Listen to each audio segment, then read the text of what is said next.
Hello guys! So maghimo na pud ta og lain na sad nga pouring painting with split base color. So this time ang akong base color is black and pink. So black pink in your area.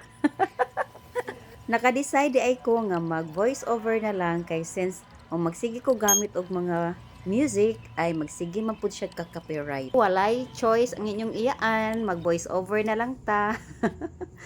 So, nahuman na nako diri ang akong base color nga black. Isunod na nako ang atoang pink. Okay. Atong i-fast forward mga langga. Kay aron madali. So, dapat ato pod butangan ang isig kakilid sa canvas, no? Butangan nato og color. Dayon i-torch nato ang iyahang mga bubbles. Kay syempre gimixan man nato ni siya og tubig. So, may tendency nga mag-bubbles jud ang acrylic.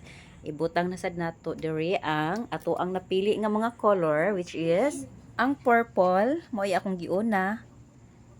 Montmartre ni kasagaran ang brand sa ato ang acrylic nga gigamit kay US na siya pero affordable pod sa bulsa. Medyo affordable.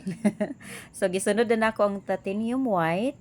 Montmartre lang gihapon mga langga, no. So, gisubay ra nako ang stroke ug asa padung ang design nga akong ganahan. Dayon, metallic magenta ang akong gibutang and Montmartre nga gold. So, nindot kay ni siya basta naay gold gyud. Dayon gibutangan po dayon nako siya og silver, Montmartre nga silver. Dayon na little purple with magenta na sad and white. Oh, dayon torch again para sa bubbles mo pop siya. So, this is it. Mag-start na ta og blowers. Ay, butangan pa rin natong isikakilid og pink para mo flow good ang mga colors. So, let's start!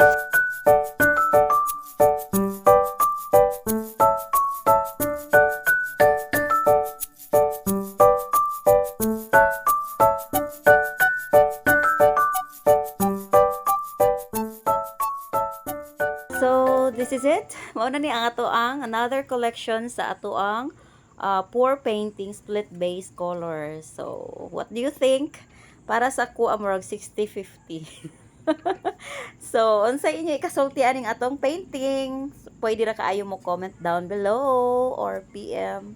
Unsay gusto ninyong mahibaw-an about sa aning nga klase nga painting, aning nga technique. So, more to guys. Thank you for watching. Bye-bye.